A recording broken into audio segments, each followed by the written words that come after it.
suite ya décès ya général Sikatenda oyo auti bongo kotika biso mokolo ya lelo na kati ya prison ya Ndolo boyebi te bakanga ye depuis 2019 te mokolo ya lelo Félix Tshisekedi batalisaki eke santé ezalaki malamu te santé na ye ezalaki se détérioré Félix Tshisekedi akangaki kaka na kati ya prison alobi général nanga kufa na prison na ligio mingi nalingaka komona ba général bakufa na prison esalaka nga malamu ekomi méthode ya Félix Tshisekedi ekomi mode d'emploi ya pouvoir en place okanga ba généraux kopwaka bango na kati ya prison ya Makala prison ya Ndolo pardon et bakufa na kati ya prison ya Ndolo ezali kosala esengo na Félix Tshisekedi azali kobeta maboko azali koloba oui nazali koboma moko pour kenga na ngambo na nga nakende koumela na kati ya pouvoir oyo. Après la mort ya général Sikatenda tozali bongo ko interpellé sous Félix Tshisekedi. L'autre général en prison na Congo ya Mutupeke. Situation na ye pezali grave na kati ya prison à Makala. Poto wana tango musubo komona bien te. Le général Mutupeke Dieudonné moment où tozali koloba na kati ya prison chers amis pour partager. Il est en danger. Le général Sikatenda, celui qui a la liste ya généraux, oyo esi bakufi sous Félix Tshisekedi, kaka na kati ya prison ya Ndolo, bande konanga, l'air est grave, nous devons vraiment alerter sur baliwa oyo mystérieux na koyi kobenga yango lolenge wana ya ba généraux oyo bazali kotika biso na kati ya prison ya prison ya Ndolo. Déjà ba condoléances na bande nyonso surtout à la famille biologique. Il y a général Sikatenda oyo atiki biso mokolo ya lelo na kati ya prison ya Ndolo et awa pe tozali ko alerter kolo ya santé ya ndeko Mutupeke oyo Dieudonné le général Mutupeke Dieudonné santé na ye pe ezali malamu te Félix Tshisekedi toyebi te olikini papa wana baza ba père de famille. Baza ba père de famille kopoma bango na lolenge ozali kopomela bango moto nyonso alingaka kufa na kimia ata na nzela ya mosala na ye akufa ata na champ de bataille famille na ye ekokende na kocomprendre te ndeko na biso akufaki na champ de bataille eza mosala oyo ya mpona me ya koboma bagénéraux ndiko koboma bango olingi nini Félix Tshisekedi. Ce n'est pas comme ça que vous allez trouver la situation, vous allez réussir ou s'en sortir na kati ya échec na yo oyo ezali poete de rokende na komi bimisa na kati ya situation ya est ya république victoire ozali koluka na sima ya Corneille Nanga to pe na nzela ya Doha to na nzela ya États-Unis d'Amérique okobima na nzela na ba généraux oyo ozali kopopate Félix Tshisekedi. Vous devez quand même faire les choses bien. Et pour ça, les gens comme malamu te komona kaba père de famille ndenge yo moko loba qui pour un voleur, loba qui est un père de famille et c'est geli baba te na ye batika ko kwaka kombo na ye en pâture et lelo na ngambo na yo merci de quoi la isanga. Lelo na ngambo na yo kotala te ba papa mikolo oyo va servir République démocratique du Congo, va servir drapeau congolais, va servir nation congolaise. Koboma bango na lolenge ozali koboma bango ezali malamu mikiti. Paix à son âme, général Sikatenda. Et na kati wana kotala ezali toujours bandeko ya Katanga. Ba généraux ya Katanga de Félix alamukaki na kanda na bango abanda kokanga bango depuis 2019 parce qu'azalaki kobanga pouvoir oyo Kabila apesaki ye abanda kontimate ke pouvoir wana bapesi ye yango ya solo abanda kolinga se rassurer est-ce que na komumela na pouvoir oyo est-ce que bakopotola ngai yango te et voilà baretombe ya kobanga ya Félix Tshisekedi depuis azwa pouvoir azalaka toujours na traumatisme ya likambo etali coup d'état na moto na ya azalaka bazolinga basalaka coup d'état un an ekoki bazolinga basalanga coup d'état 2 ans ekoki bazolinga basalanga coup d'état 3 ans 4 ans 5 ans 6 ans sali pe ba élection amoni ke moto akipete amipesi 99% moto akipete 1% apesi ndeko Martin Fayulu moto akipete mais azaka ka leste azawana chaque jour azoluka yeba bakobotolanga ngo bakobotolanga pouvoir bakobotolanga pouvoir ande ko sangwa mawana zaki nango ya ko partager bino mokolo ya lelo ezalaki ya général Sikatenda oyo atiki biso et boye bato en dehors na ye il y a le général Chirimwami oyo ya Nord Kivu te mokolo ya lelo batikala kokunda ete. Donc la plupart de personnes mortes na kati ya armée congolaise c'est plus des généraux ya Katanga. Et général Sikatenda ba koyebisanga ki azali ya Sud Kivu. Merci beaucoup. Azali ya Sud Kivu et ndeko Sikatenda azali ya Sud Kivu, mais la grande partie, la grande majorité ya bandeko oyo bakufi, ba généraux oyo bakufi, Félix Tshisekedi a promis plutôt ba oyo ya Katanga. Ba condoléances à l'armée congolaise. On sait que l'armée aujourd'hui est divisée et na kati ya komona liwa ya général Sikatenda bandeko oyo ba généraux ba papa na biso ya mikolo oyo pour que ba sunga ye na situation azana ngona est parce que ye na kambo na ye azana besoin ya ko fréquenter Joseph Kabila te selon ndenge ayebisaka badialelo liste na ye. Mais alors de votre côté esengela ki omona ata ba généraux oyo ba papa oyo ozali koboma Félix Tshisekedi basali yo nini papa na ngai, basali yo nini? Bazotika bana na bango, batiki basi na bango, batiki ba famille na bango, ozui ba vie na bango, zokende kotia yango na kati ya. Non, ce n'est pas possible. Non, komona moto azala motema mabe. Mais motema mabe loko o Félix Tshisekedi azali ko manifester na ba généraux oyo kuti Félix Tshisekedi. Ba vandi na kati. Ba vandi na kati ya mboka wana Congo. Depuis bandima ko servir Congo, babande ko zela ba kufa na champ de bataille. Batangi ba classe na bango ya minene ya makasi pour que basale la Congo. Et un monsieur oya wuti de nulle part aye azui bango abandi ko boma bango lokwa bambinzo. C'est regrettable, chers amis. Pas plus tard que quelques semaines, merci beaucoup Jean-Willy, le général Banyuesize a été arrêté. On a dit collaborateur direct. Il y a Joseph Kabila. Je pense que dans la photo nae awa pour mo nae ndengeni ni to encerclé photo nae na Joseph Kabila. Donc Félix Tshisekedi ne fait qu'arrêter, arrêter toutes les personnes oh ya comme on a kaka bazali na lien na Joseph Kabila et sengeli bakanga photo wana. Le monsieur que vous voyez derrière Joseph Kabila Zali rapproché. Il y a Joseph Kabila. Et il y a un bonaye Aouti au Kangama. Et l'autre à Kangemeli a évité à inviter na bureau ya ba continue. A longo ya kei na bureau ya ba chef naye. A kombi kuna ba attendre sur quoi a yebi pété. Kaka ndenge ba invité qui était mokolo ya lelo batikali kopesa biso information te sur son arrestation. Et à mon dit Joseph Kabila mokolo ya lelo azongeli lisusu ba propos na ye oyo atenaki na kati ya discours ya likambo etali dictature ya Félix Tshisekedi. Et lolenge nini ya kokende ko stopper ko arrêter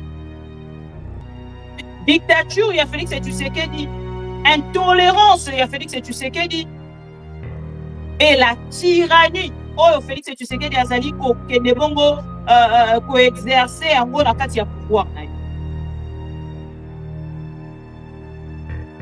Et ce qui otali malamu bakosambisa ete ndenge général Sikatenda avandi na kati ya prison badekonanga depuis avandi na kati ya prison en Ndolo ti akei na kokufa aucun procès, chers amis. Bolandi discours ya Joseph Kabila, bolandi texte ya Joseph Kabila. Aucun procès. Basali na général Sikatenda. Et baliwa oyo nyonso Félix Tshisekedi eloko esengeli okende na ko retenir papa lelo nommé bandeko na biso baluba. Ebele ya bandeko na biso baluba oyo mais ba retomber kozala lobi. Soki obongisi makambo oyo lelo te na koloba lokola une prophétesse. Soki makambo oyo se rattraper lelo te ozongi sima lelo te. Lobi bandeko na biso ba généraux ya baluba oyo kei ko nommé en désordre sans compétence, sans diplôme. juste pour naza mulu ba onomé lobi bango nde bakozwa ba retomber lobi ekozala sur bande kona biso wana. Je ne le souhaite pas, mais eloko naza komona pona bo.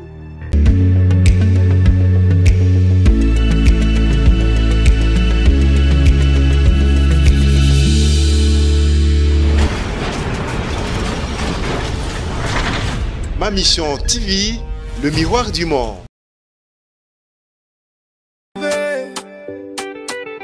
C'est la télévision des pro-Congo.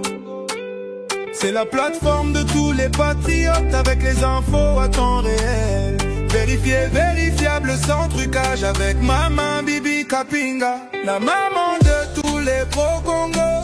La louba révoltée, toujours va vérité pour l'élé, pas de compromotion. Et si 14 waka ma solognon soyamboka Congo RDC. Ma Mission TV, plateforme Yaba Pro Congo. Ma Mission TV, va ezongate. Ma Mission TV, ilongo na mama abupia. Ma Mission TV, ezika tozwa kabasango ya solo. Ma Mission TV, mission na biso bokango la mi ya Congo.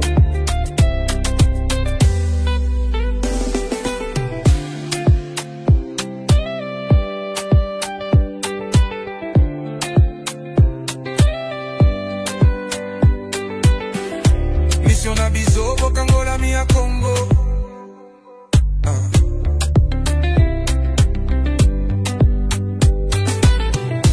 Mission na biso bokango la mi ya Congo.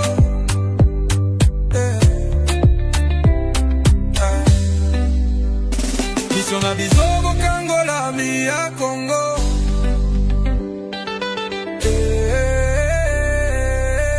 Ma Mission TV, plateforme Yaba Pro Congo. Ma Mission TV, pareil engagé.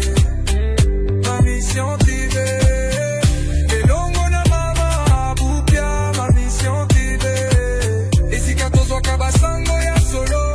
Ma Mission TV, mission na biso bokango la mi ya Congo.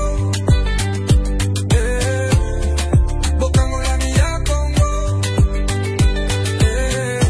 Mission na biso bokango la mi ya Congo.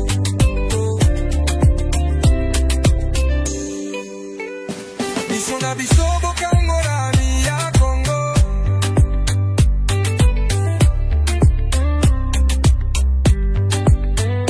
Mission na biso bokango la mi ya Congo.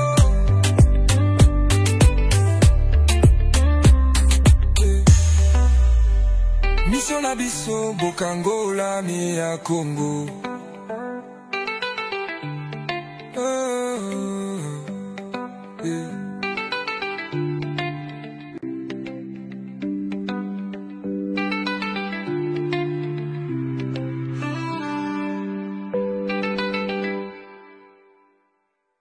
Ma Mission TV, le miroir du monde. Akokabola biso te. Eloko tosali awa lelo na miso na bino peuple mokonzi pe na miso nzamba aza kotala biso. Le paradoxe. Akokabola biso te. Eza pasi pour le régime na biso toyebaka te ke ekozalaka boye. Toyebaka te soki mbe toyebaka. Ah pardon. Mbote de Po Congo. Boye imalamu na rendez-vous ya ba amoureux ya Congo. Bisika nyoso bozwami, merci pour la fidélité, confiance au renouvelaka. Nanga, maman Bibi Kapinga, pe na ba Po Congo, o bazali boko nanga boya technique. Bande ko balandi ya maman Bibi lobito tikalaki bisono bino. Na koka mwa information oyo ko sembe ya ela ki biso bokolo ya lobby et na alerta ki réseaux sociaux bokolo ya lobby na alerta ki bande ko ba Pro Congo bisika nyoso tozwami tola kisabo sembe kaza mwana oyo akosala dialolisme que pour Félix Tshisekedi et aujourd'hui il a été humilié par les Congolais, non Kabila, pas Kabila mais les Congolais. Les journée anniversaire de Joseph Kabila le 4 juin 2025, il y a les autres qui fêter anniversaire, il y a Joseph Kabila. Donc, publier Joseph Kabila, toto publier. Et sa question. Et c'est là qui t'a publié Joseph Kabila, toto publié. Il y a Sony Ezali, moto ya lobi na lingala, na mbongo makasi. Ye moko aye ko se refe, aye ko loba na biso non, aloba ki bongo te biso de toyoka ki bien. Chers amis, na koche na bino deux vidéos ya bosepe. Entre-temps, na ke kopesa bino information sur le général Luboya, oyo nangambo na ye azali bongo ko se diriger. Ce que ça se diriger, na yebina noté, je vais commenter aussi sur ça. Il a été donc invité à Kinshasa par Félix Tshisekedi. Oyebi que Félix Tshisekedi alingaka koyoka te mutu akene na ko dénoncer oyo ezali moyibi ya pouvoir na ye pe ya ba collaborateurs na ye parce que ye moko azali Lali Baba et les 40 voleurs. Alors alingaka te na ba 40 voleurs na ye awa te général Luboya Johnny akenaki na ko dénoncer oyo ezali ko salema parce que ye azali na fond et azali ko banga te makambo elekanaki na ngambo ya Goma ya Sud Kivu et comme la bango na ngambo ya Ituri ye na ngambo na ya kendaki na ko dénoncer nini ezali kozela na Kinshasa to kosolola yango ensemble na bino. Chers amis pro Congo, Joseph Kabila a encore parlé aujourd'hui suite ya décès ya général Sikatenda oyo auti bongo kotika biso mokolo ya lelo na kati ya prison ya Ndolo. Boyebi te bakanga ye depuis 2019 te mokolo ya lelo Félix Tshisekedi batalisaki eke santé ezalaki malamu te, santé na ye ezalaki ko se détériorer. Félix Tshisekedi akangaki kaka na kati ya prison alobi général nanga kufa na prison na lingio mingi na lingaka komona ba général ba kufa na prison esala kanga malamu. Et comme méthode ya Félix Tshisekedi et comme mode d'emploi ya pouvoir en place okanga ba généraux ko bwaka bango na kati ya prison à Makala et prison en Ndolo pardon et ba kufa na kati ya prison en Ndolo ezali ko sala esengo na Félix Tshisekedi azali ko beta maboko azali ko loba oui nazali ko boma moko pour kenga na ngambo nanga na kende ko umela na kati ya pouvoir oyo. Chers amis pro Congo toko meke un peu ko solola makambo wana. Et nangambo mosusu ba mama ba veuve kaka ndenge général Luboya alobaki nangambo na ye ba mama ba veuve nangambo na bango ba telemi mokolo alelo bazali kotalisa Félix Tshisekedi lolenge bazali ko détourner bambongo na bango bokolanda bango à travers une petite vidéo. Bande ko balandi ya maman Bibi Kapinga to like vidéo to partager et entre temps et c'est quel boye bisana Félix Tshisekedi après la mort il y a général Sikatenda tozali bongo ko interpeller lisusu Félix Tshisekedi l'autre général en prison na kombo ya Mutupeke situation na ye pezali grave na kati ya prison à Makala poto wana tango musu bokomona bien te. Le général Mutupeke Dieudonné moment où tozali koloba na kati ya prison. Chers amis, beau partager. Il est en danger. Le général Sikatenda celui qui a la liste ya ba généraux oyo esi ba kufi sous Félix Tshisekedi kaka na kati ya prison ya Ndolo.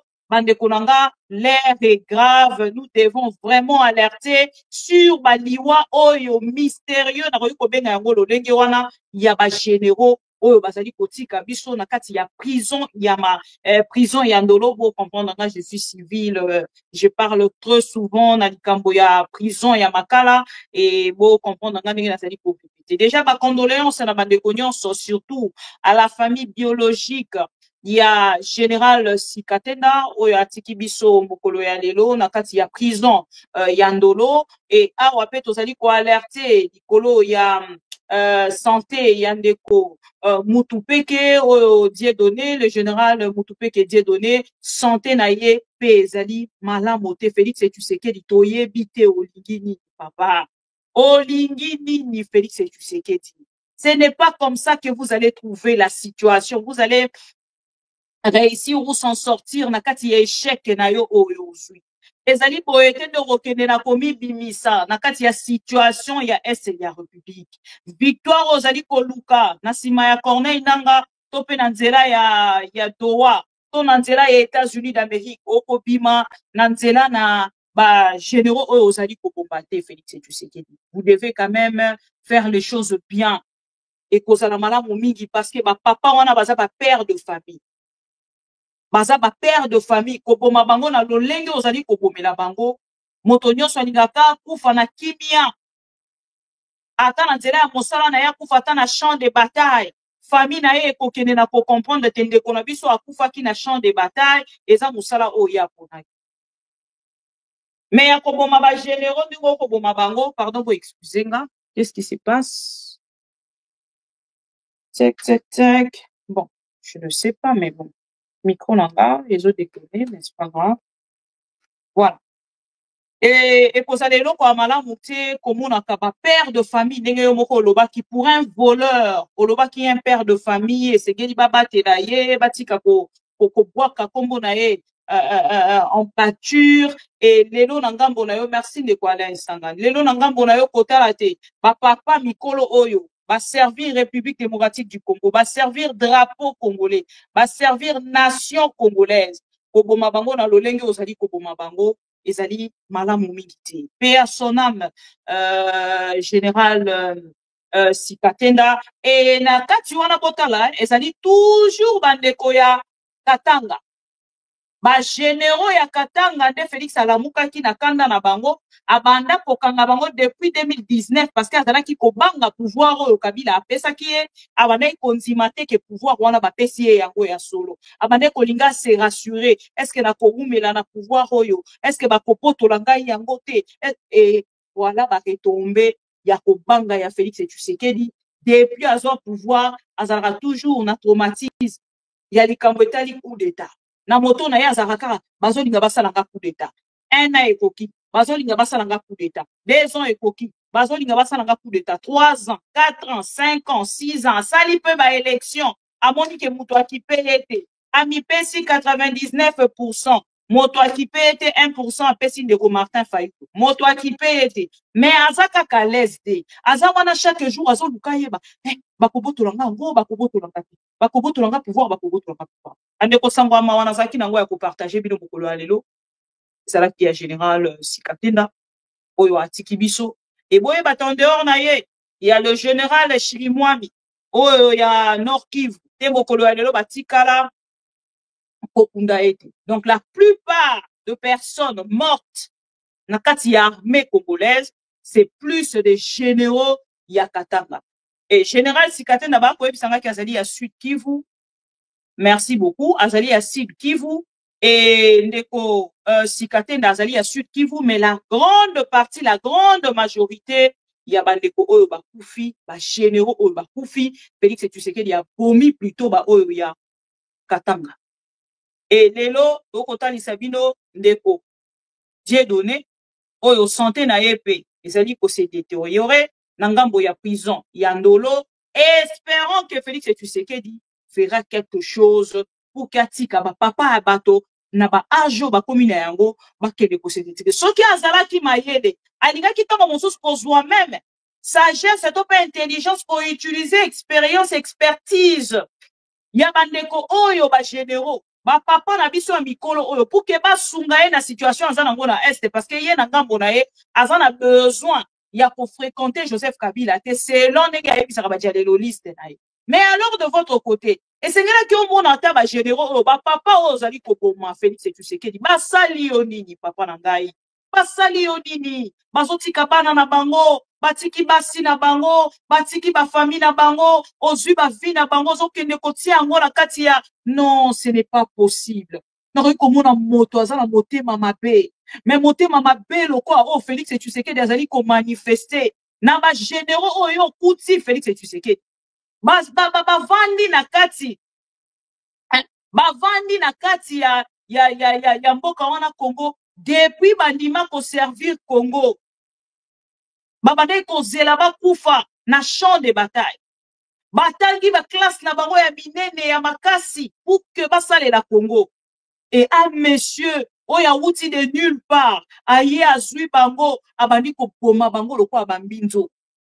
C'est regrettable chers amis. Ma condoléance à l'armée congolaise. On sait que l'armée aujourd'hui est diffusée. Et nakati ya komona liwa, il y a général Sikatena, Joseph Kabila a réagi mokolo ya lelo. Na kotangela bino message ya Joseph Kabila mokolo ya lelo.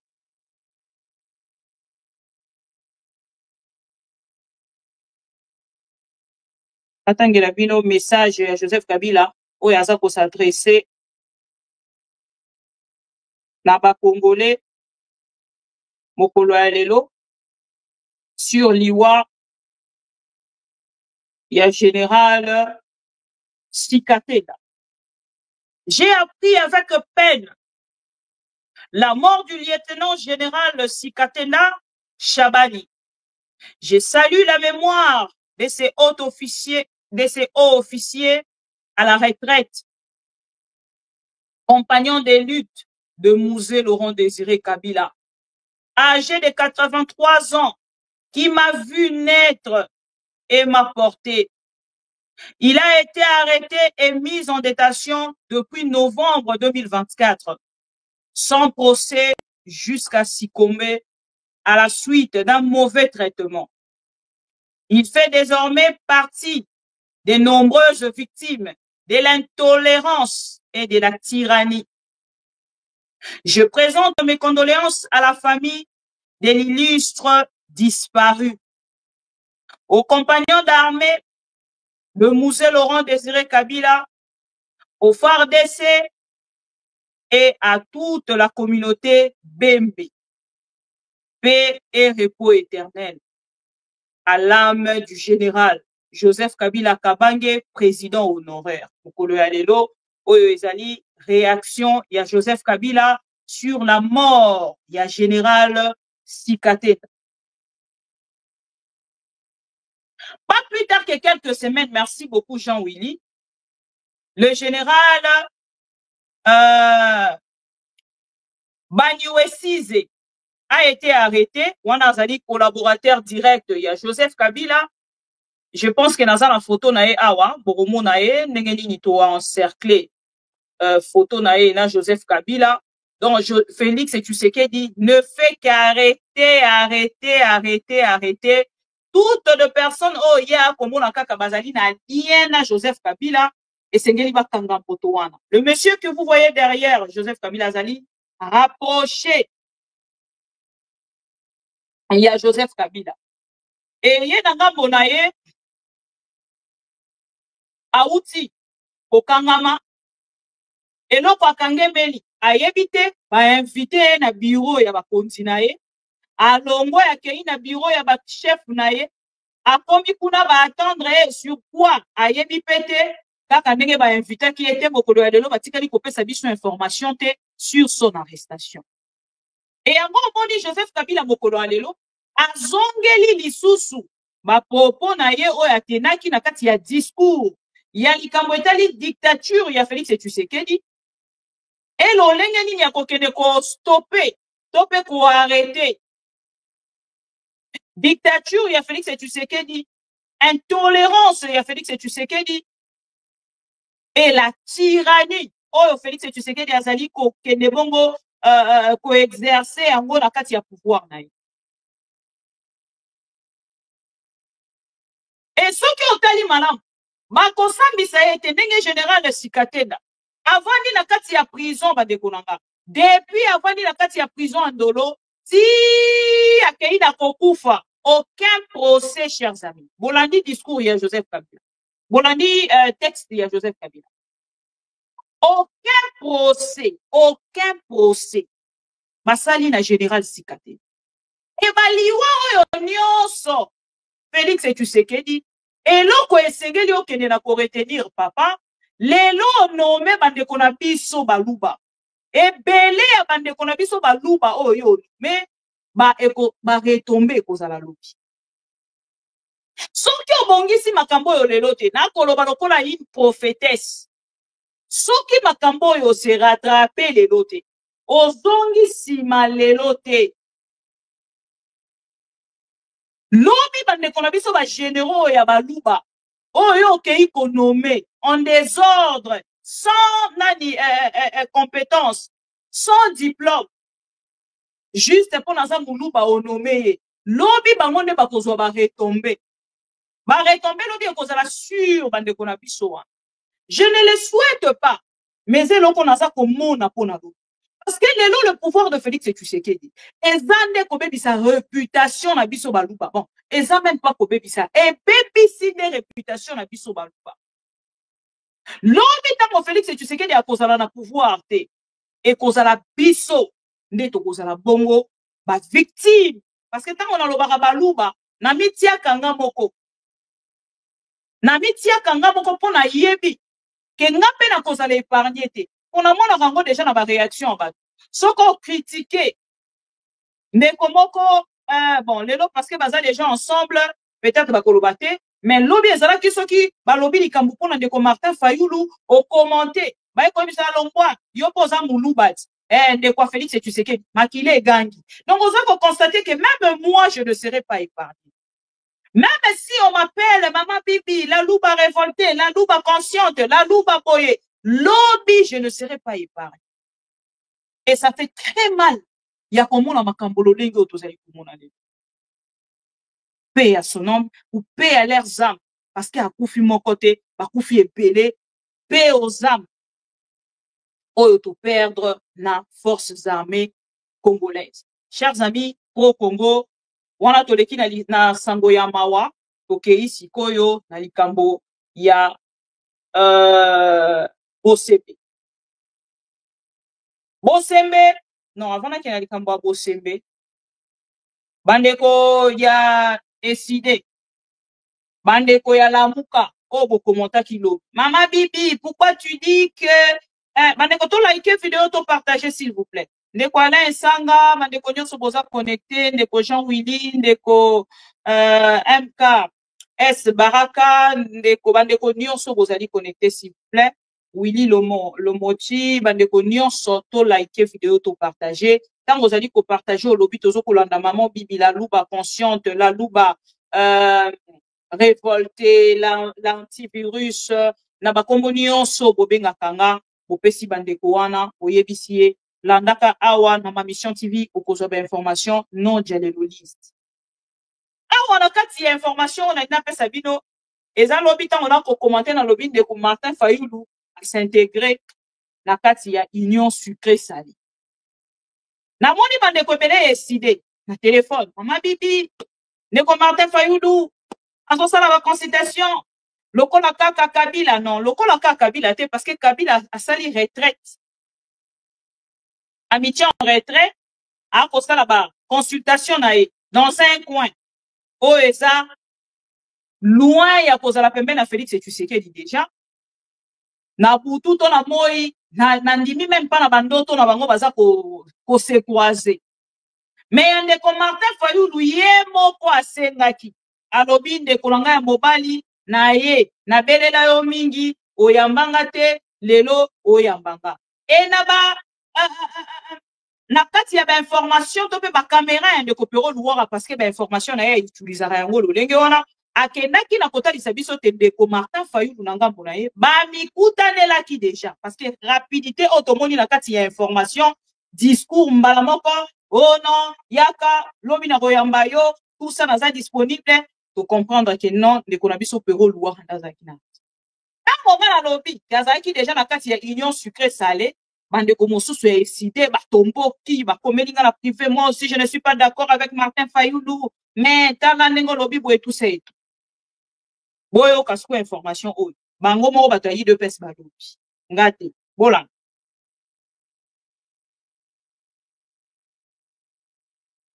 oh ekera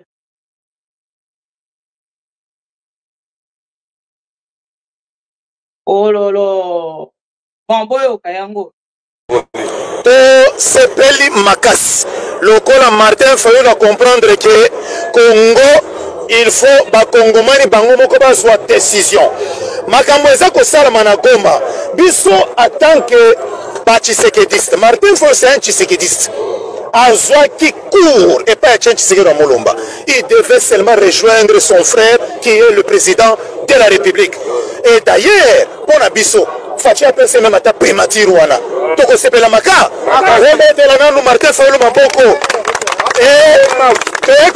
toretire nationalité na ye sénégalais là azongi congolais à 100%.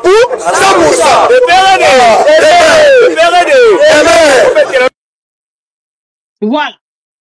Boyoki, bajaleloliste balobi retire nationalité au bapé sakana de Martin Fayulu, bazongi serie nationalité congolaise. Ça c'est un manque à respect. Et bato balobi makamboyo, banekolanga na respect toyeba ki ya de Martin Fayulu, et c'est loko à sekate parce qu'aujourd'hui nous blaguons avec la République démocratique du Congo et les autorités, les opposants, des personnalités publiques. Si réellement de Martin Fayulu, na bato union so bazana de Martin Fayulu, balandi vidéo oh mais ba réagir té, donc ils attendent quelque chose à côté de Félix Tshisekedi. Moi quand je regardais cette vidéo, na seki me koseka ya sengote, koseka ya mawa ya pasi, moto biso to respectaka. Moto biso to considéraka. L'IDPS prennent. Les gens de l'IDPS prennent le courage. Yakoya kolobana biso en public. Kaza na nationalité sénégalaise. Et bango va retirer nationalité. On a PC nationalité. Donc bango baza na droit. Yakolekana na télévision. Koloba makambo. Est-ce qu'un Congolais yakan mususu akoyi kolekana loba. Ke to longoli. Félix Tshisekedi, nationalité angolaise, oh, topesa qui est, topesa siko nationalité congolaise. Et c'est manque du respect. Et les kaninango. Pourquoi? Parce que ndeko Martin Fayulu lelo, azali na mapoko, ya bandeko, ya IDPS, et lelo azali kokumisa, quand il y a Félix Tshisekedi, il loko la musique. Et ceux qui te l'obit ont commenté, nous n'avons pas le droit. Vous n'avez pas le droit de commenter comme ça sur Martin Fayulu. Mais l'IDPS a le droit. Ya kolongola même nationalité.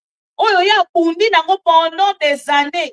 Même avant que Félix Tshisekedi a comme le président de la République. Bitumbo yo Martin Fayulu abundaki. Et ça bitumbo Félix Tshisekedi abundaki pendant qu'Azaki na matongé en train de courir derrière de femmes.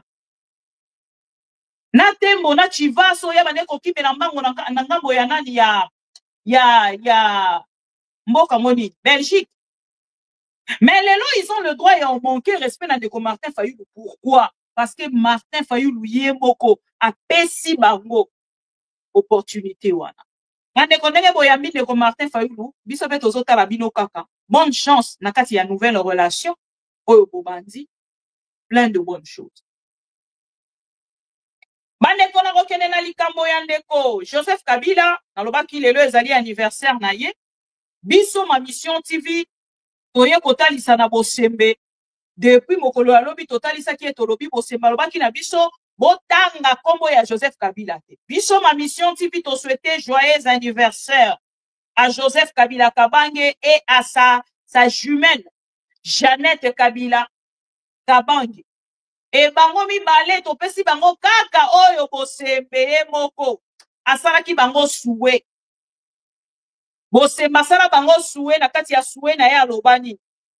Wapi photo na souwe ya bosembe. Bosemba lobani ni. Oh c'est la bonne monde. Bosemba souhaita bango joyeux anniversaire. Aloba bolanda. Joyeux anniversaire et pétillant. Pardon, joyeux et pétillant anniversaire à messieurs et madame les honorables Kabila. Puisse les bons dieux vous bénissent et que sa grâce vous soit accordée avec des innombrables faveurs. Voilà message Yabosebe. Ici. Les noms alinga lisana Félix Tshisekedi ke ya azali honnête. Ya alinga ka Félix Tshisekedi mingi. Ya azali kosala honneur à défendre Félix Tshisekedi ti nati. Mais bota la bake ko bimisela e. Basoué na e o ya sala na Joseph Kabila.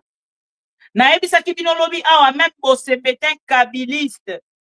Bondimela kinga lelo to suki wapi. Bake ko kundola. Ezate ke o ba capturer. Te lien mobimbezali na kati ya page. tozozela tomona bosembe soki akosupprime soki akozonga nsima etala lelo akuti kosala rétropédalage bandeko na nga nalingi na bosana likambo oyo te avant tokomona na likambo ya bosembe le flatteur ya Félix Tshisekedi s'il vous plaît bopermettre nga nazongela nanu likambo ya ndeko Lupoya po ndeko Lupoya azali mpenza kobangisa nga honnêteté na ye alingi alakisa na Félix Tshisekedi n'aime pas des gens comme vous messieurs. Monsieur Lupoya a dénoncé.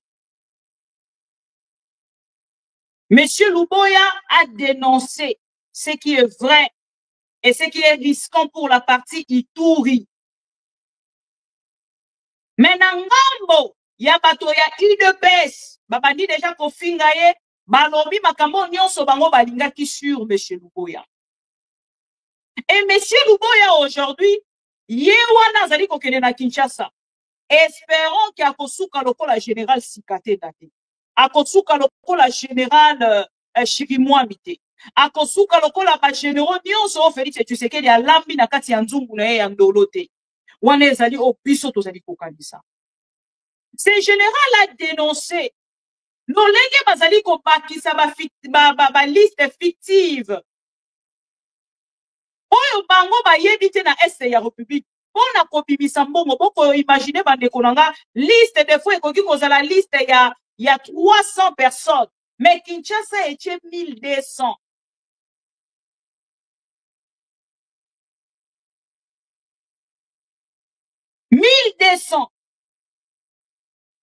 Bon, ça, la sikoyo au calcul. De 1200 à 300 personnes. De 300 personnes à 1200.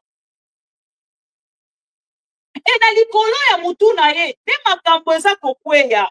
Ya za na fond. Abo ya suka lokola ndeko Chirimwami. Chirimwami tout le temps. Ba wazalendo bazalaki na sima mukongo na ye. Azoli ambongo na biso. Azoli ambongo na biso. Azoli ambongo na biso. Oh, azalaki innocent. Moto yazalaki kolia mbongo na bango Bitakwira. Bitakwira moto azwaka mbongo na bango. Bitakwira nde moto amemelaka bango mbongo. Elelo na ngambo na bango. Nakati ya front bakeli na kopoma ndeko Chirimwami. Ils ont tué monsieur Chirimwami. Lelo Chirimwami assume même pas considération. Yamoto yazalaki na front, même lui, même sa famille. Lelo corps na ye na morgue na Kinshasa, famille na ye na ngambo ya este ya République.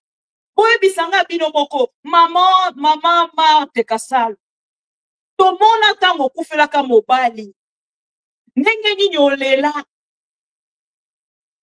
Biso nyonso tolanda yo na RTNC. Na TV oni. Tolanda yo na TV oyo. Ah. TV5.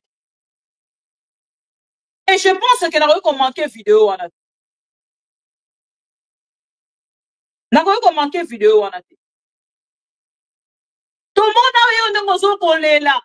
Na TV5 mozo kolela okufeli mobali mobali na yo. Corps na ye ezali toujours na morgue. Et sali mikolo ebele ozo kosenga basunga yo pukyo kunda.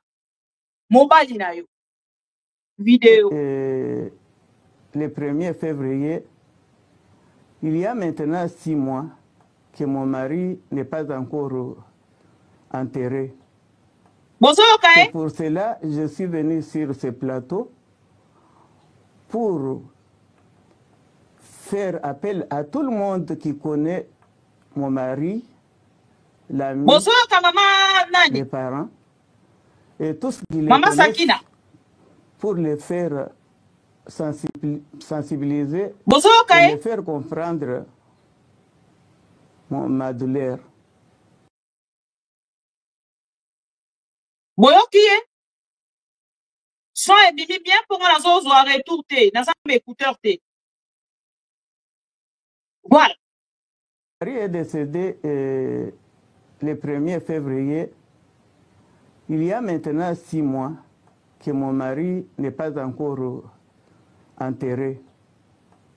C'est pour cela que je suis venu sur ce plateau pour faire appel à tout le monde qui connaît mon mari, l'ami, les parents, et tous qui les connaissent pour les faire sensibiliser et les faire comprendre ma douleur. Wana Sakina, Wangeleka, mama ya Helmut, azolela lobi na ngambo na ye na TV5 azolela koro ya mobali na ye umeli na kati ya mort. Mais lelo ekoma mode d'emploi ya Félix Tshisekedi. Ba généraux bazokufa, ba bwaki bango na kati ya ba mort ya Kinshasa et mukolo bakokunda bango eyebani te. Félix Tshisekedi n'a même pas le temps. Ya kopesa honneur na ba soldats wana baza kokufa. Na champ de bataille. Na ba oma kokufa na kati ya prison ya Ndolo. Félix Tshisekedi donc akangisa bibembe binemi, akangisa bango enemi. C'est comme un monsieur. Bon, ce n'est pas comme un monsieur, mais c'est un monsieur qui ne... Je ne sais pas, il y a un besoin makasi. Donc, moto ekenda. Mutu ya Félix Tshisekedi ekenda. Donc, toza face à moto ali boma. Po lobi Félix alobaki, papa na biso Mobutu azalaki liboma. Lelo toza ko analyser que Félix est plus liboma que Mutu ya zaï kofinga liboma. Parce que moi, ces messieurs-là, azalaki na considération na armée congolaise. Et la grande partie, il y a armée congolaise. Et ça là qui vont formés par Mobutu.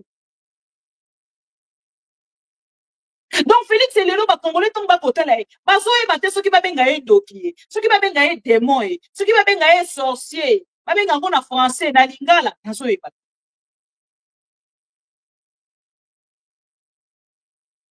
Et Lélo, puis on a bien tout ça qu'on observé. Non, les gars, batata, batou baza kokufa. Donc, bateau baza koyiba na Félix et Tshisekedi. Bango baza na droit ya kosa la pembeni ya Félix et Tshisekedi. Soko dénoncer bango au moni makala. Au moni ndolo. Soko dénoncer bango justice et bendition. Okoki koloba nyonso lingi. Dénoncer makambo nyonso meko dénoncer détournement te. Soko dénoncer kaka détournement. Yango na eko alerter peuple congolais. Bokende kobele la partout. Bobele la partout. Likamwaneko général Luboya eza kobangisa. Ndenge azali awa aza ko risquer bakanga ye mbala moko na flagrance baloba na ye ke messieurs ba déclaration osali et ke ina kotombokisa ba soldat et tombokisi ba veuve et yo na ngambo na yo oza na état ya arrestation ndenge ozali mbala moko direction Ndolo. Ndeko Luboya conseil gratuit dit de petite sœur qui vous aime. Ceux qui ont la possibilité de boire Kangunda, na Goma, les autres ont la place où ils peuvent boire Kangunda. Les autres qui n'est pas mondele explication belé, mukolowana na banaki kokima, police et kangika, pouvoir etinda ki batuba kanganga, eza mulayi. Kende ko boire Kangunda malamoko na Goma. Et si ka Joseph Kabila azali. Ndeko général Luboya. Naza kobenda yo matoyi papa. Makolo na yo na Kinshasa kombo na yo prison. Luboya Johnny Kashama. Makoko kanisa te po kombo na yo Muluba. Kombo na yo Kashama. Keso ki okomi na Kinshasa, Félix Tshisekedi akotika yo. Na momo tozali koloba ba kobenga o traître. Na momo tozali koloba bazo koloba ke yo ozali moto yesengeli ba abattre. Soki yo mokona no yoki information wana tenga na memeli oya. Mon général Johnny Luboya, il est temps pour vous. Ya koboa Kangunda na Goma. Kende koboa Kangunda na Goma kuna situation na yo eyebani déjà. Soki okomi lelo lobi osui mukanda. Eza le roi ya poto to kosala 2 ans le roi biso to sali ba 2 ans poto zo mukanda. Ngunda ya Goma eza ngunda ya sûr.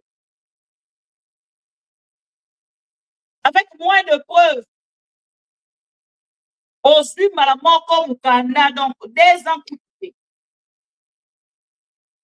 Ah, on a zombé les noms en public parce que je n'ai pas votre numéro.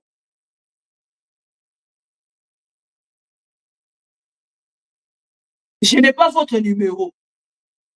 Ceux qui n'ont pas un numéro, non, on a téléphone, ils sont papa, quitte na avion wana. Désorienté avion na yo wana.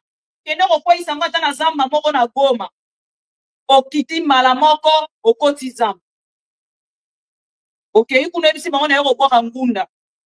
O ba déclaration on a sali na télévision et ça ko sala retour. Ah baza ko bengi sanga la Kinshasa na éviter ceux qui na kobika. Oh non, conférence de gouverneur, papa évite.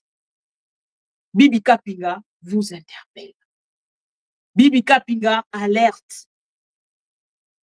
Na mokolo lelo oto komona makambo Félix et Tshisekedi aza ko sala ba généraux na oyo yo lobby soki to tiango bo to tchena oyo Nicolas Kazadi alobaki monsieur Johnny Luboya Kashama papa et zonga sima makolo na na Kinshasa et zonga sima oh na lobaki parce que toutes les déclarations faites là au lieu bazwa di bon côté ya côté la ke ba maman veut bazali énervé contre la situation actuelle.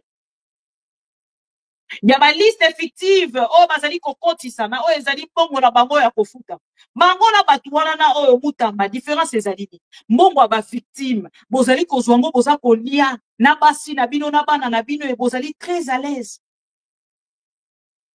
Si vous êtes avec Félix et Tshisekedi mieux ya kosa les alliés détournés là Félix et Tshisekedi a balusi mon compte mais ceux qui ont dénoncé Félix et Tshisekedi a fungolé le misu messieurs ngana za kobanga coup d'état yo za kolinga ba basalanga coup d'état lelo e komi likambo ya division ya armée balingi batiango likolo ya moto ya Johnny Luboya Kashama bakei kochela ena mutu bacheli e makala moto bakomi kotalisa balobi bomoni makambo ya lobi yango ndezali ko silikisa armée yango ndezali ko sala mais non vous dites à Kinshasa que basi na bino balata bakabelo vous dites à Kinshasa que social les a bien mais bandeko baza na est baza koloba que social les a malamu te baza kolia malamu te basi na bango bana na bango ba condition eza malamu te bazo betela biso tolo ya hôpital oyo ezali na kati ya camp church oyo koyamba kaka soki 100 personnes.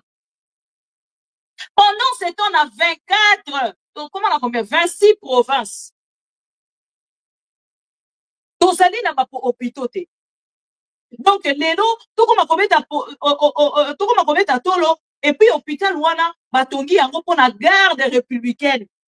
Bato, babate la Félix et Tshisekedi.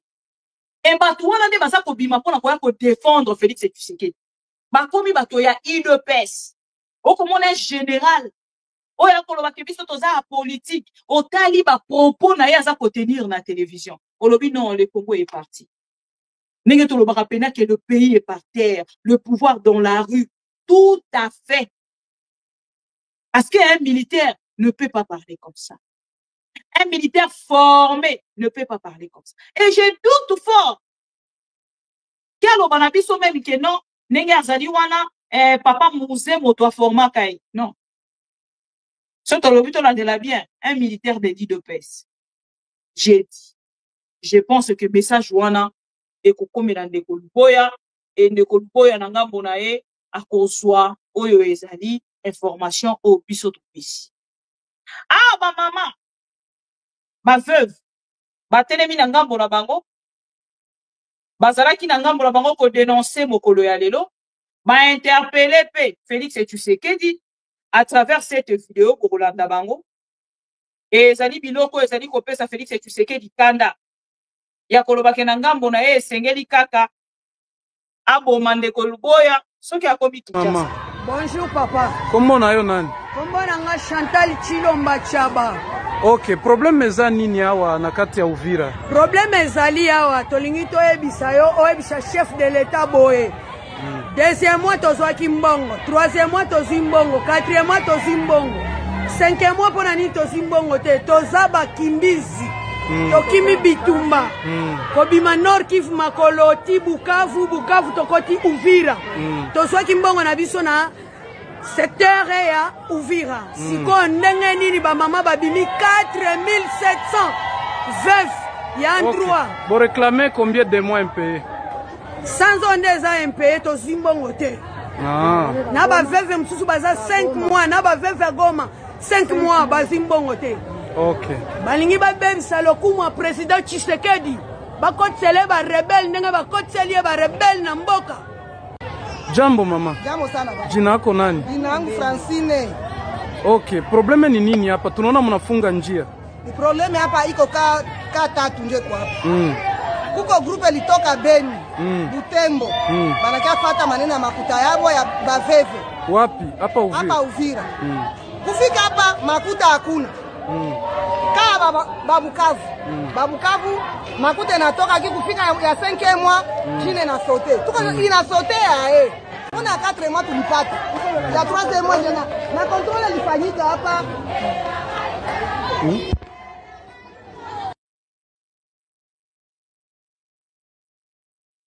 Bolandi baveuve boyoki bango boyoki ba mama na biso baveuve. Voilà. Et awa ezali makambo oyo Général Luboya alobaki. Et lelo te bandi kosalema Kinshasa wana Général Luboya azali kokende naza ko alerter awa comme une prophétesse. On azoyoka solo ya ndolo na nzela ya Luboya. Et soki eza na bato bakotelema puke babelela ye azonga sima atala sima azonga moto nzela aza kokende eza malamu te mpona ye. Nga nazalaki moto ya liboso ntango mosusu yo kozala moto ya mibale ndeko misatu 4 5 6 soki tokomi omoi ebele ntango mosusu Félix Tshisekedi akoyoka soni ya kosala ye pande. Ndeko na biso Chéribin okende adenonsa kaka mbongo ya RVA oyo bango na Félix Tshisekedi baliaka. Ndeko na biso Chéribin okende baya kotalisa biso ka se suicida 3 fois. Combien de fois un militaire oyo azaka na munduki bakoloba na biso nini? J'ai dit au moins na kei na ko alerter. Il est temps Monsieur Luboya tika likambo yo non moi je suis naza parce que ndenge to koloba ko Félix Tshisekedi confiance azana yango lisusu epane ya yote oye déjà na partie est ya République azali très sensible koyeba te nanga azali ko continuer nanga azali ko poursuivre oyo ezali combat na ye kotala makambo ya Doha kotala makambo ya Washington eza kolobela ndeko nanga lisusu eloko.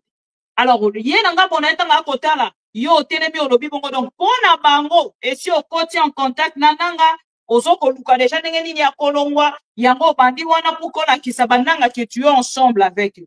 Et yo kozwa risque wana ya kolongwa na Ituri koya na Kinshasa papa yondo koyeba. Okay, sikoyo na likambo ya anniversaire ya Joseph Kabila. Bosemba souhaita ye joyeux anniversaire na ndeko na ye ya mwasi na kombo ya Jeannette Kabila. Basali bango souhait. Oya bosemba ezalaki problème te. Ya biso nde ezali tout un problème. Bosemba ye komenase biso. Mwana ngai pe na chepe photo na nga pe na salaki ba souhait. Joyeux anniversaire à toi le patrimoine de Joseph Kabila. L'homme le plus charismatique de la République démocratique du Congo. Bosemba lobio, to partager ote.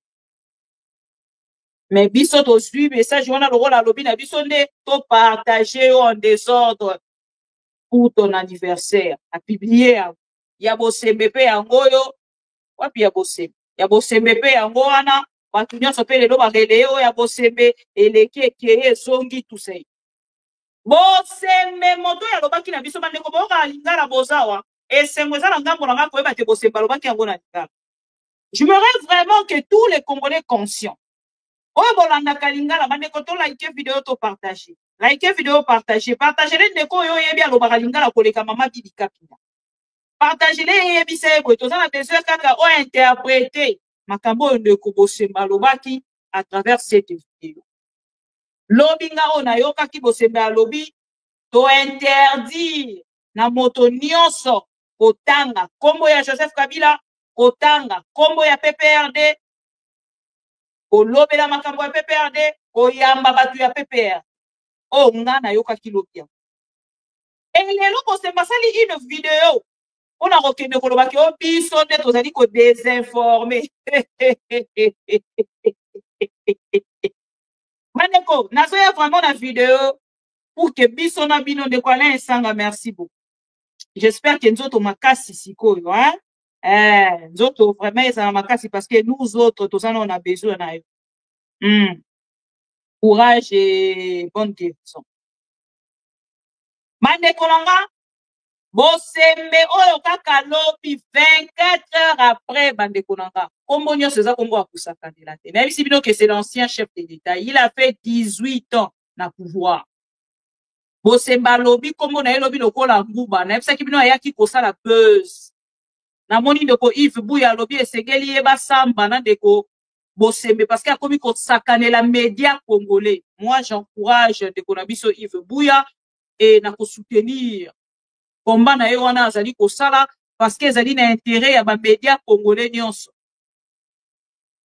Tolanda biso na bino ba propos ya bosembe ya lobi. Na lingi pena bokoma mota mo na makambo ya loba kilobi e biso na bino totunana. Makambo oye bosemba loba kilobi. Na makambo ya lobi lelo na télévision ya Okapi. Toye ba kote nini bosemba loba kisolo. Kote nini bosembe biso to bukeli elokuta. Tozwi vidéo. Oh, bosembe, tu as quel problème? Pande kobo patienter mouke, nazomona naza na moi petit souci. Il y a pour lire vidéo, mais ce n'est pas grave. C'est ça que zui mokano ya koyebisa na bandeko nyonso na bapanzi sango na bato nyonso ba réseaux sociaux que kobanda mokolo ya lelo epekisami na bapanzi sango topé na bakolo média balekisa topé ba commenter ba diffuser ba betali solo to ba solo la topé ba yamba bakambi ya peperdi wana na iloko na liboso. Deuxième eloko ezali ba pekisi ko solola topé ko relayer ba propos ba interview ba masolo activité nyonso ya moto kambaka mboka na biso na tango kala monsieur Kabila ba instruction eza na niveau wana donc eza décision moko toyebi ke eza monene eza grave momoni ke na pona kina yepa na bino pour que tout le monde puisse solola na yango kotala pour eza nesika moko te oyo to violer ba droit ya bato eza censure te mais eza nde ko pekisa que to komisa TV le quoi tribune ya ko permettre subversion et salima donc voilà mo boko penza likambo to yango wana. Et pekisami kobeta lisolo nango et pekisami kolekisa makambo baza ko sala o sénateur à vie azako sala pa ya komi parti na ye azako sala to et ça veut dire le sénateur à vie on vient de lever de permettre que bayoka ye na nini donc justice a kosala musala na ye PPRD baloba qui va suspendre en gros pour 15 jours binom balamoko. Vous les condamnez à ne plus avoir accès à Nini Nava? Non, ce n'est pas une condamnation, c'est une mesure. On appelle ça une mesure conservatoire. Il y a un que tu décision T pour décision que na plénière. Mais aujourd'hui, il y a une mesure conservatoire. Où ça peut permettre biso total à nous pouler na makambo pour modèle makambo komaki, modèle makambo dagi ko kende. Tout le monde qui a dit que offrir tribune la subversion, tout peut légitimer ba acte où il faut les mayamabe. Bozoé ba que mboka na biso ezali menacé, tous a menacé, tous a agressé, on doit même le dire comme ça. Ba ville est entièrement ou partiellement occupée na Banguna, armée rwandaise identifiée na makambo nyonso, mais soko moto moko azalaki ko kamamboka na biso, yé apesi maboko na bato modèle wana en ce moment-là, to lobi que makambo na yé et les canaba TV na bisoté makambo na ye et les canaba média na bisoté et puis ba panzi sango pe ba betali solo nango te poko betali solo nango eza ko légitimer ba action wana wana eloko liboso mais pona ba parti tolobi membre ya parti politique ya PPRD communicateur ya PPRD to cadre ya PPRD to pe moto o aza ko s'identifier lokola moto ya PPRD ba pesa ye sous micro te ba pesa ye antenne te ba pesa ye kana TV te to na radio te to na espace moko quelconque te pour soka leki média on a de cause un problème mais soka leki na ba réseaux sociaux On a ce que domaine, il y a ces sacs, oui, c'est vrai, mais mesure na biso et vandino nous wana mingité. Mais ceux qui baleki na réseaux sociaux, moi faisons partie. Ça, je parle de moi, président du CESAC, faisons partie. Na bateau bakuta na mboka pona ko solela makambo ya nini ya sécurité na niveau ya ba institution. Tozape na ko réfléchir na modèle où ko tia maboko na bateau wana comme on n'a pas la capacité de bloquer les comptes directement mais que la ba individu va s'exercer na ba réseaux sociaux wana ceux qui basent na espace où accessible na biso et accessible ça dit dans l'état ba ko tia maboko likolo na bango. Voilà. Boyoki bosembe. Alobaki lobi apekisi totanga lisu kombo ya Joseph Kabila te to diffuser makambo ya zali kosala te. Tobeta même pas l'isolo, même plus l'isolo. Il y a un ancien chef de l'État. Boutou ya lobby. Si totani sa tombo alelo. Bosemba koki kolala te azangi pongi. Matindie na lombango et ana kozo information. Même ndeko Patrick Mouyaya. À travers un média. Akei na ko réagir à lobby na ngambo na ye sengeli basa la rencontre moko. Na bosembe parce que bosembe bazel o a sui et comme on dirait comme ko kota même na kati ya o et tali bongo ba compétence ya ministère ya média o ezali ko kamba manande ko Patrick Mouyaya et du coup na ngambo ya ndeko bosembe lokola sui penza matima papu makasi koleka et sengeli na komeka ko buka ye mwa mapeka moke ba kutana na ndeko ndeko yo kombo na ndeko Patrick Mouyaya bakende ko solola na ye bakende ko solola na ye pona likambo etali bozela pa pona likambo etali ba compétence oye akomi kozwa ya ebele penza koleka donc aleki donc ba compétence na ye akomi koleki sa même na oyo ezali na liste ya compétence na ye donc akomi kokota na oyo ezali na compétence na ye te akoti même na kati ya média na ministère ya média et communication et pas ya Mouyaya akomi même kozwa mitindo eutaka na ministère ya média et communication et yepe na ngambo na ye akomi kokende koyiba kuna pukazo et wana azali kotalisa nini parce que même place oyo azali lelo ezali posto ye azalaki kosenga na Félix Tshisekedi bozonga na ba video eleka toyebisaka bino ke bosemba koya na objectif moko museler la presse liberté d'expression comme difficile na peuple congolais tolobela kaka moto moko lokola toa na kati ya yi pensée unique moto be moko Félix Tshisekedi kombo na ye etambo. Mais aujourd'hui, pour parler du nom de Joseph Kabila, et sa volonté à Joseph Kabila kakate, et sa détermination na ye na oyo ye alobi akosala. Joseph Kabila a telemi alobi na ngambo na ye, naza kokende na Goma. Asali discours, oyo epate bandeko ebele. Automatiquement bandeko ebele bakomi kolobela ye. Bandeko mosu na ngambo na bango babi, nga vraiment na ndeko linga Kabila. Mais discours au Kabila uti koloba. Et pour senga na mekano ko pesa une seconde chance. Et pour senga na yoka ye lisusu na koma ko yoka ye. Na yoki na ye sagesse. Na yoki na ye dégager intelligence. Na yoki na ye na yoki na ye na yoki na ye. Mais les lobos sembaye alobi na biso niet. To komi Corée. Corée du Sud, ceux qui Corée du Nord. Monta koloba lisusu boyete, monta koloba lisusu boyete. Motokoloba lisusu boye. Et lelo na ngambo na ye atali akomona ndenge akosala te alobi c'est fini pour moi. Nokola bato babaloli minduki contre nga c'est fini. Carrière na nga mobimba yango esili. Na lobeli kombo ya Kabila avec beaucoup de légèreté. Na sui ba décision avec beaucoup de sentiments. Et sengeli na se rebuffé et sengeli na zonga na ndaku nanga na lokola na zongi na ndaku na zonga na ba presse na kende koloba te na lobaki bongo te bo changer malobonga na lobaki boyo kaye mokolo alelo avant to kende na Goma bo semba ye koloba lelo na média oyo nini oyo il y a vraiment un grand souci la diffusion na ngai lelo mais c'est pas grave pour se rattraper voilà. Nous n'avons pas interdit de citer les noms de l'ancien président, sinon moi-même je ne l'aurais pas fait.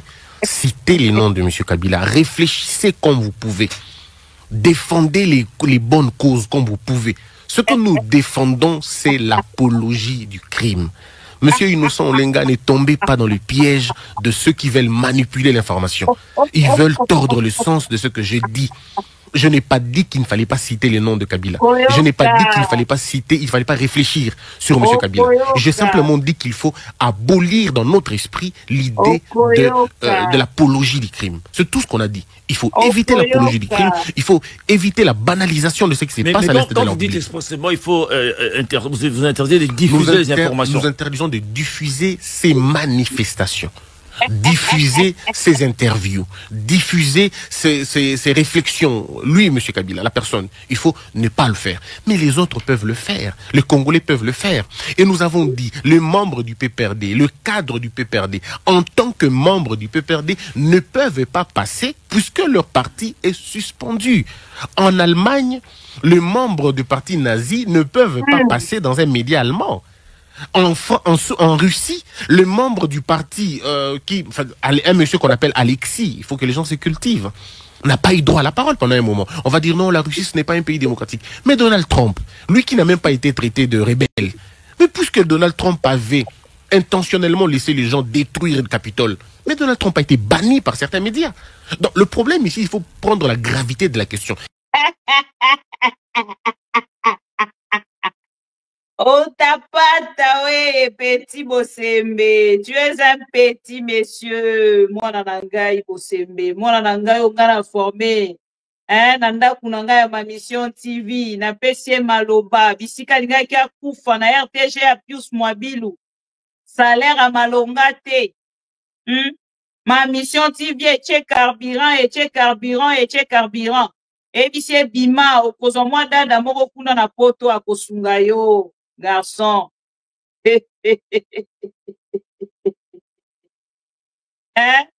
Donc, Bosembe se croit quoi? Il se croit vraiment d'un monsieur plus cultivé que tous les pro-Congo. Très cultivé. Que tous les Congolais conscients. Bosembe a changé maloba. A komi kolobela yango a kosimba motamo. Alobi ona to trike maloba na e oto okoyoka tango to zeba ya mikeza ndolo utapata utapata Bosembe o bozali komona moto yo ye moko aza na petitesse na kati na ye na mokonzi na ye Félix Tshisekedi bana na complexe ya kombo ya Joseph Kabila. Bazana complexe ya kombo ya Joseph Kabila. Kombo Kabila emeli tellement kombo a Félix Tshisekedi. Moto avanda ki na bokanti boleke na molai. Bo finga ye na gauche mabe. Bo finga ye na droite mabe. Tango koloba ke kombo ya Joseph Kabila batanga te. Est-ce que bendi bato na bino ya limete matoi? Oyebisi bango ke bakena kotanga kombo ya Joseph Kabila lisusu te. Batika kobeta kombo ya Joseph Kabila lolenge bako yemba yango. Ozwi pe soin ya koyebisa bango yango? Non. Ozwi soin ya koyebisa na mokonzi na yo Félix Tshisekedi. Oyo azalaki moto ya liboso ya koyebisa biso sans preuve que Joseph Kabila azali na ba M23 na AFC. Sikoyo bato oyo ya Sénat, ba sénateur. Okay, pe koyebisa bango likambo ya procès ya Joseph Kabila ezali lisusu te. Po boko diffuser yango ya RTNC, tango boko diffuser yango boko sala apologie ya Joseph Kabila, vous êtes limité là. Na lobaka yango tongo midi pourquoi? Na bandeko nyonso balandaka biso. Parler français ezali intelligence te. Parler français ezali sagesse te. Ezali compétence te. Preuve Félix Tshisekedi asalaka ba discours nyonso na français. Mais compétence na ye totikali komona. Et ba français asalelaka biso kuna ba discours wana ba français tolobaka na ndako wana ba français à domicile. Ba français yo to benga ba français de la maison. Français primaire. Ne Félix Tshisekedi a dit que la rabiso en gros la télévision. Rétro-pédalage oyo nani mwana ya Tshisekedi bosemba sali ezate parce que nangambo na ye batu batelemeli na réseaux sociaux. Non. C'est parce que mizui mapeka ye na nani na Constant Mutamba na yebite. Balobaka na biso que conséquence et conseil mieux que conseil. Bosenda moni ata Constant Mutamba te. Na ba makambo nyonso zaki koya koleka. Na kati ya populisme oyo azalaki kosala. Na kati ya réseaux sociaux. Lelo bosembe, soki otali, un ministre de la justice, traduit en justice par la justice congolaise. Pour détournement, parce qu'on accuse le ministre de la justice de détournement. Et l'on quoi Sony. Et l'on quoi Sony, il y a Sony, chers amis. Ozongi na nous simate bosembe. Simawe oza kozonga. Si okokoma nesika oyo tata na yo zaki koyiba na kati ya Goma, na kati ya Nord Kivu mobimba, okosimba na ningai na loba mo wana na ningai na loba e soki osimbi yango osilisi utanyamba weye e mukolo wana biso tokovanda tobandika kotala yo o bosembe kaka nde mutu akomi boye wi bosembe ndenge tokomi komona Constant Mutamba akomi afioniki na 48 heures kaka soki 72 heures boko tala ndenge akomi mutu apambaka boye na suki yango akokende kaka azopesa bato mbote azopesa bato mbote bomoni lisusu mwana obanda kolanda ye na nsima wana o petit Constant Mutamba bomoni ye lisusu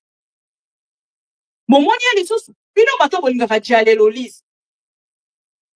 Même aujourd'hui, même tes propres confrères, même les directeurs ya cabinet ya ye, mwana mobali oyo, son ami, son meilleur ami, bakomi na kati ya musala, incompréhension matin, midi, soir, abengana dirkab na ye lokola mwana mukie, un père de famille, un homme qui l'a beaucoup aidé, tango azalaki na tango apasi.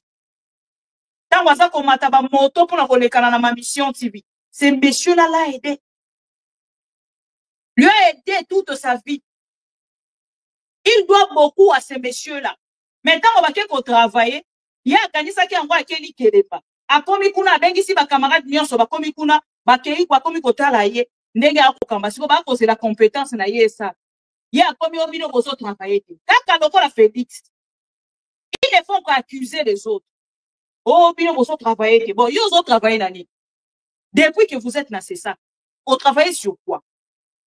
Ce que vous avez na yote, na rebote, oh, reboye mi babe. Oh, comment moto ba rebo? Moto ba petit fali. Ma musicien nyo so ba couper décalé. Oh, ba ye ba sanité na kati. Yo posa na kati wana. On a visibilité na yo. Ba tiktokeuse. Orolando na muki na tongo bobenge na tiktokeuse wana bobenge na Maria Ntumba bobenge na Rebo bobenge pour na visibilité na mais en vrai lelo soki olekani na kati ya c'est ça qui to retenir nini na passage ya bossé rien à retenir na passage ya bossé rien à retenir niai elata yo awo nelongi soko zo tambola niai na niai Monsieur Niei, nde eloko totikala nako. Soki totuni lelo passage ya bosembe na kati ya sesak bozo ko retenir nini Niei. Ngate muna loba, excusez-moi pour le mot, mais c'est bosembe na loba. Voilà. Engai bosembo kotikala ka kopekisa nga ko diffuser te soko mokete. Na ko diffuser PPRD. Na lobi kutu na bande kwa PPRD mon numéro est juste affiché là. So moni kozala dollar olingi ocha na kati ya PayPal ya mama Bibika Pinga moto a PPRD ba komi PayPal Bibika Pinga 243@200gmail.com oche dollar kuna. Soki dollar eza pété bon problème té sommes tous de Congolais. Au bengi numéro wana au participer na yambayo pendant 3 heures. On a kotalisa bosembe ki aze loko te, azo peze te. Ce qui Félix et Tshisekedi, azo zwa trouble, azo la pongi te, juste na retour ya Kabila. Combien de fois un petit bosembe? Un jeune garçon qui n'a encore rien compris de la vie, ni de ce qu'on lui a donné comme poste. Voilà. Donc, le lobo sembe a changé, nae. Makambo alobaki na biso lobi. Le lobo sembe a changé. A komiote, ngana lobaki bongote, bozoko selanga makambu, ngana lobaki bongote, bozoko selanga makambu. Chers amis, Joseph Kabila azali pour continuer. Ma consultation na ye, abandaki. Na roche la bino 2 vidéos bokolanda. Ya ba consultation eleki 2 jours oyo. De tokozonga pour que to clôturer émission na biso. Oh là là là là.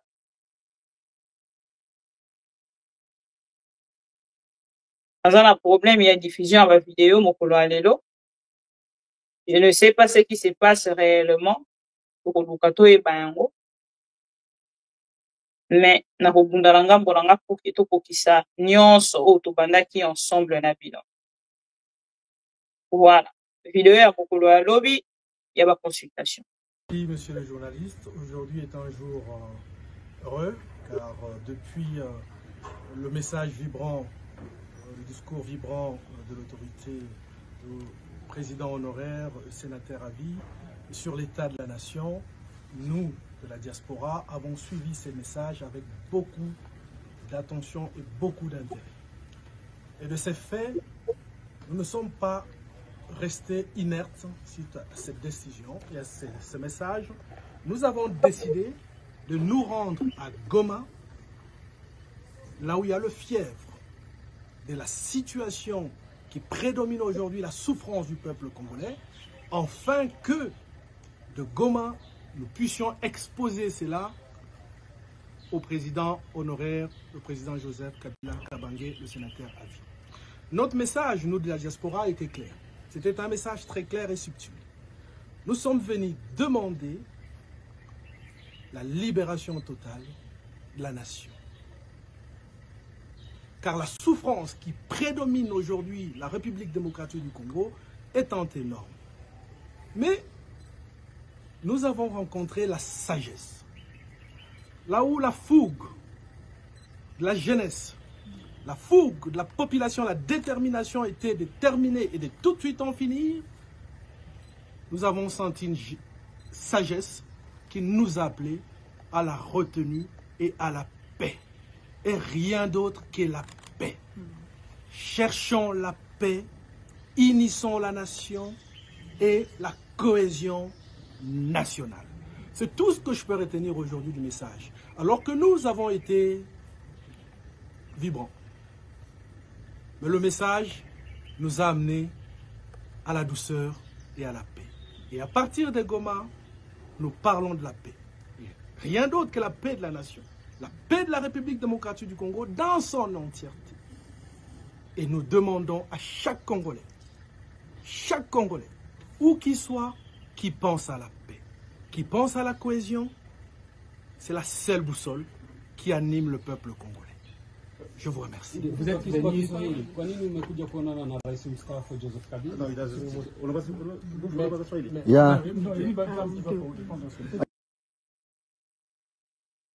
Voilà, on a dit première vidéo, deuxième vidéo. Il y a ma consultation, il y a mokolo ya lobby. Na koche la bino yango.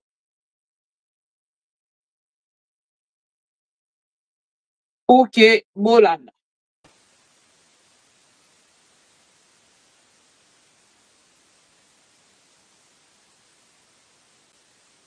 On a mokolo ya lobby. Toujours ma consultation. On a bolanda qui diaspora. Merci beaucoup, chers journalistes, pour la question. Nous avons été invités. Vous allez vous rendre compte qu'il y avait vraiment de la jeunesse qui était là. Alors avec l'ancien président de la République, sénateur à vie, son Excellence M. Joseph Kabila Kabange, il était question d'aborder d'abord la thématique sur la paix. Pourquoi? Parce que vous allez vous rendre compte que si nous on est aujourd'hui ici, si toute la jeunesse est mobilisée, et lors de nos échanges, nous avons plus abordé les questions de paix. Et vous allez vous rendre compte que la jeunesse que nous sommes, la jeunesse qui était ici présente, nous n'avons pas apporté que des problèmes, mais nous avons proposé également de pistes de solutions. Nous avons proposé également de plans de sortie de crise, parce que toute la jeunesse de la province du Nord et des Sud Kivu, nous avons besoin d'une seule chose, c'est la paix, et c'est de la paix que nous avons échangé avec l'ex-président de la République démocratique du Congo. Qu'est-ce qu'il vous a promis? Je ne m'aimerais pas tout étaler devant la presse, mais du moins, nous, on est convaincus, parce que après avoir écouté les idées des uns et des autres, et surtout la jeunesse, et l'ancien président de la République démocratique du Congo nous a fait savoir également s'il est là aujourd'hui, s'il est en train de mener également des démarches, c'est au nom de la paix. Donc je ne peux que me limiter à dire que notre échange, je ne peux limiter à dire que nos conversations ont été spécifiquement basées sur la question de la paix, parce que nous, la jeunesse du Nord Kivu, nous voulons la paix. Et nous sommes venus, nous avons proposé, comme j'étais en train de dire, de pistes des solutions. Nous avons proposé également ce plus de solutions pour que nous puissions sortir de cette crise. Voilà un peu la globalité de ce que nous avons pu échanger avec l'ancien président de la République. Le nom, on peut savoir votre nom. Je suis Mouko Kombo Salem, jeune de la ville de Goma et président des études.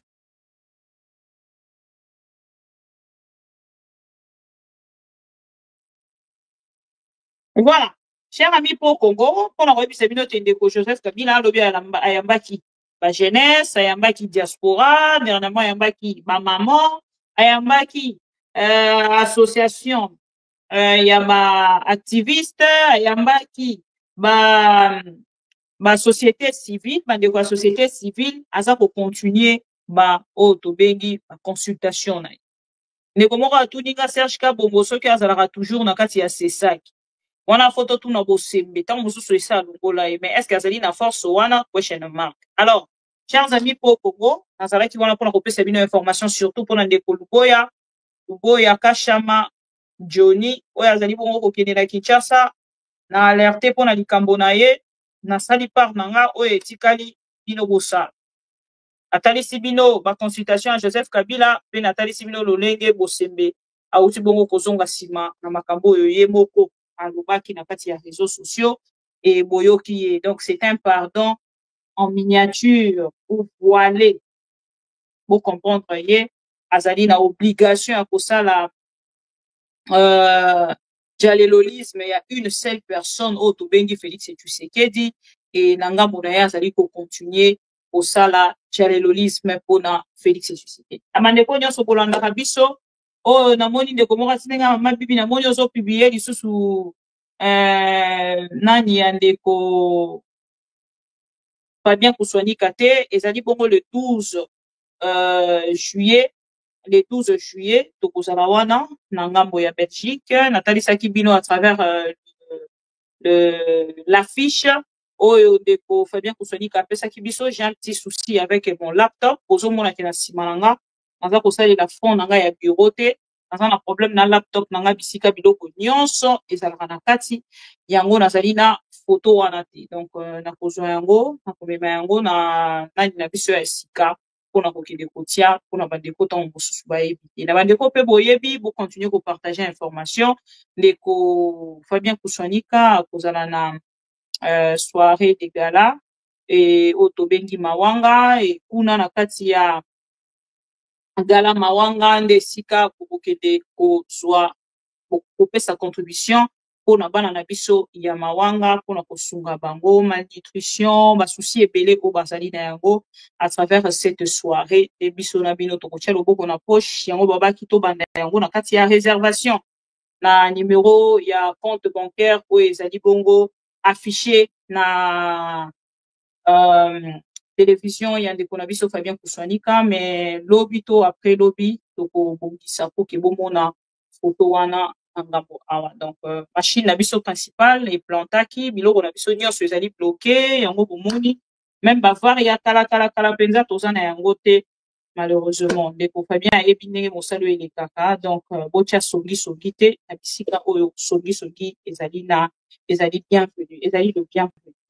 Bandeko nyonso bolandaka biso à travers ma mission TV, merci pour la fidélité et confiance. Vous allez tellement épelé, et nous ezali mokolo ya mbotama ya Joseph Kabila na ebisaki bosembo kolela pona sujet wana polo lenge na kolobela yango yo moko okozonga si mokolo bate ngana lobaki teke botanga kombo na ye. Donc tanga tokotanga kombo na ye automatiquement tokotanga Goma, automatiquement tokotanga Nanga, automatiquement tokotanga batu nyonso bazali wana. Donc voilà, Nadine Bino Mingi, voilà pourquoi Esengeli Nati Kabino, pour mon bandeko ya TikTok, tout ça la téléphone ouvert, et deko nyon sa zali na posa ya ko participer, to kutani na 23h na TikTok. Pour mon bandeko be bazo benga mama binga pela ngai na participer, deko Derrick depuis Londres, ok na ngambo ya TikTok na 23h unande sika to ko participer na likambo etali. Pas sujet na biso nyonso autosololi. Awa na moment oyo tolobi ndeko François Matin nous la merci Yaya bonsoir Alain Esanga na éviter ce toloba bon rétablissement toloba bonne guérison yo de motoko yebisa biso mais courage vous allez ensemble vous allez moko ya ba soldat moko ya ba pro Congo conscient debout voilà vous allez mandeko musu bala la kameyo dans la toujours là. Merci beaucoup na bino nyonso bolandi biso na ngambo ya Belgique na ngambo ya États-Unis d'Amérique de Copo Congo JT 550. Merci beaucoup pour la présence na yo. Merci na bandeko nyonso bozalaka wana pour na maman Bibi Kapinga o bozalaka touché ce qui boyo ki kombo loba mi boye boyo ki te maman Bibi ma misu kotangisa lisusu te. Moko alobi maman Bibi kotangisa kama misu pour la politicien congolais te. Bango nyonso bazandenge moko. Merci beaucoup à tous les pro-Congo. Je vous aime tellement parce que vous êtes une grande famille pour moi, surtout en Europe, aux États-Unis, partout au monde. Cette grande famille, des à la force, il y a ma mission TV, le miroir du monde.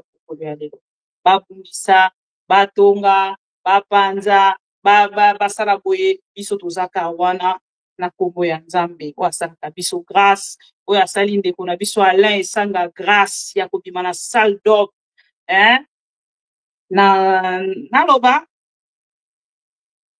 alobi te bon oya salinde ko Alain Esanga grâce ya kobima bisika zalaki na moi santé ya malamu ye wana kaka Nzambe wana pesaka biso souffle de vie kolala mukeza habitude te grâce ya Nzambe wana tobondelaka nde tokomonana tango bosusu ensemble nde tokomonana utumoi tozali toujours ensemble eza grâce na ye parce que ntango nalobaka kolala mukeza habitude te eza slogan te c'est grâce à ces dieux là depuis biso na bino tozali lisusu komonana pesaki souffle de vie mpona mokolo ya lelo tokolala lobi pe soki tokutani lisusu boluna ye makasi pe oyo ya kolamuka kokoya lisusu na 23h mpona kosala na bandeko ya TikTok toujours grâce na ye et merci encore une fois pour votre grand amour amour na bino eza mobele voilà. Merci beaucoup, chers amis. On se retrouve tout à l'heure sur TikTok, sinon à demain. On a bandeko ya YouTube. Oh, bazara makasi ya koya kuna te. Bernard Dimundu tozana na TikTok. Bernard Dimundu tozana na ngambo TikTok mikolo yo. Merci beaucoup. Pour na ndengo koya ka ko boka lisu ndeko Alain Esanga toza ko comprendre et ya François Matin nous aura fait tozala na ekuna. Bandeko bakomi mo ebele donc to continuer pour Congo la famille pour Congo pour na poto longola moi ba cerveau ezali kuna ya malamu mingi te parce que ebele bazali kuna penza bandeko bolimbisanga cerveau penza waenda bolimbisa mais eza bongo toza na choix te donc tozo komeka tozala un peu partout au même moment pour que tosunga na bandeko na biso tango susu ba inconscient to pe ba conscient o bazwaki ba information te bazwaka bongo ba information na ngambo na biso. Bonne soirée, à demain. Posez sourire na souka.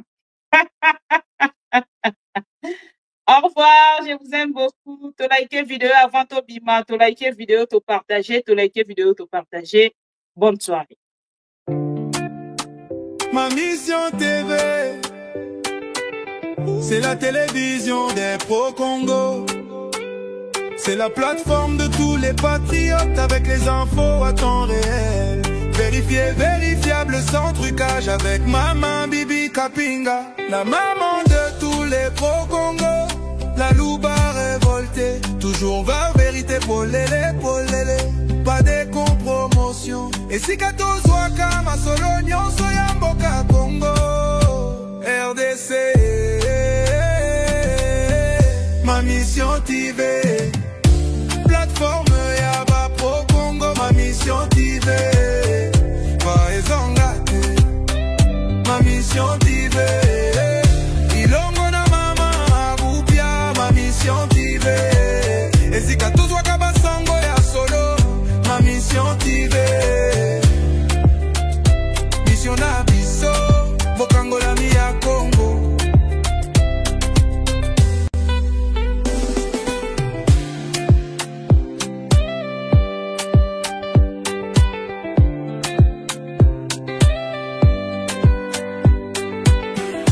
Mission na biso bokangola mi ya Congo.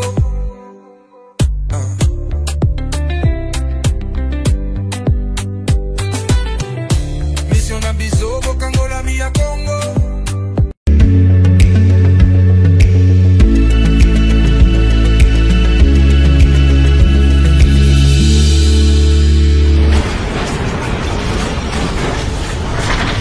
Ma mission TV,